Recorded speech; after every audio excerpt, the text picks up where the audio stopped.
एक कहानी हो गई है। कहाँ पूरी पूरी रात बच्चे बैठकर बाबा से मिलन मनाया करते थे। बस एक क्या बन गई है, ये एक कहानी बनकर रह गई कि हाँ रात में हम दादा बाबा के साथ बैठा करते थे। गुलजार दादी बाप दादा की निशानी हो गई है। गुलजार दादी बाप दादा की निशानी हो गई है। रात भर को बैठना अब एक कहानी हो गई है। यज्ञ सेवा करते करते आसमानी हो गई है।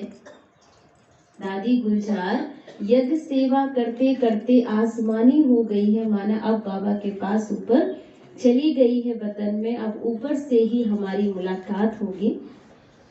गुलजार दादी बाप दादा की निशानी हो गई है। साकार करते थे कभी उस प्यार के सागर को, माने साकार करते थे कभी उस प्यार के सागर को, जो भी जाते थे लबालब भरते थे गागर को। वो आत्मा रूपी गागर को लबालब भर लिया करते थे उस सागर से, परमात्मा से वो भरा करते थे। अपने घर वतन को जाने की दीवानी हो गई है।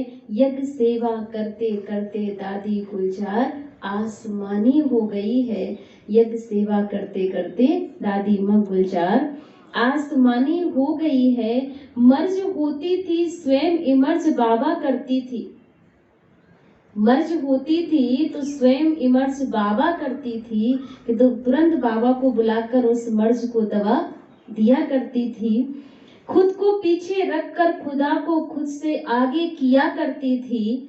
कि जब बाबा आया करते थे दादी के तन में तो दादी खुद को क्या कर देती थी, अपने से जुदा मर्ज करती थी और बाबा को इमर्ज करती थी।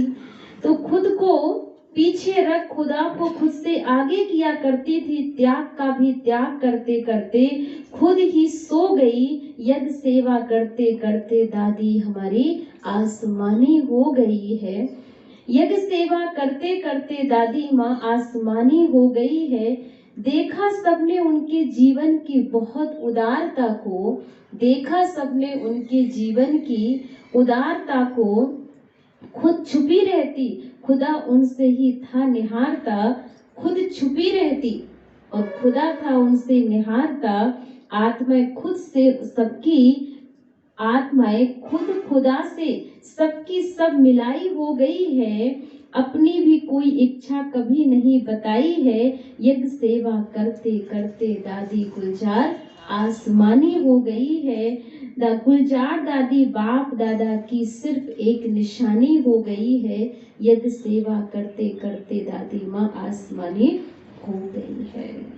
सिर्फ एक कहानी बनकर रह गई है, जो कि अब हम सब याद किया करेंगे कि बाबा आया करते थे और बाबा कैसे इस रथ में प्रवेश होकर हमारी पालना किया करते थे। दादी गुलजार माँ ने जो हमें शिक्षाएं दी और जो हमारे जीवन को निहाल किया, ये जीवन हम कभी भी भूल नहीं सकते हैं। क्योंकि दादी ने जो प्यार और प्रेरणाएं दी वो हमारे जीवन को सदा ही आगे बढ़ाती रहेंगी।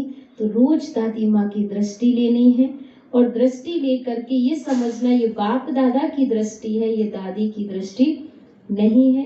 दादी जैसे नैनों से सदा वर्षा करती, अब हमें भी ये संकल्प करना है स्मृति दिवस पर कि दादी की तरह हम भी अपनी दृष्टि को ऐसा बनाएं कि जो हमारे पास आए और उसके सभी दर्द भूल जाए। क्योंकि दादी के पास जो भी जाता था और अगर ये बात कह देता था दादी के पास जाकर कि दादी हमको कोई दिक्कत है, परेशानी है, तो हमेशा बाबा मुस्कुराते हुए दादी के तन में कहा करते थे कि बच्चे कि दर्द कहाँ हो रहा है, बाबा है ना, तो बाबा के होते हुए दर्द हो ही नहीं सकता। आत्मा तो दर्द से मुक्त है। और दादी ने प्रैक्टिकल खुद भी किया कि कभी दर्द का अनुभव नहीं किया। बाबा मुरली सुनाते दादी के तन में आके तो दादी हमेशा अपने को उस देह से बिल्कुल न्यारा अनुभव करती कि मैं नहीं, बाबा सुना रहा है, बाबा बोल रहा है। और इसीलिए दादी की जो स्थिति थी कि दादी जब भी उसमें आती, जब बाबा चले जाते तो दादी पूछती, तुरंत पहले मुरली को ढूंढती बाबा ने क्या कहा, क्योंकि दादी को कुछ भी याद नहीं रहता था कि बाबा सुनाकर क्या गए हैं।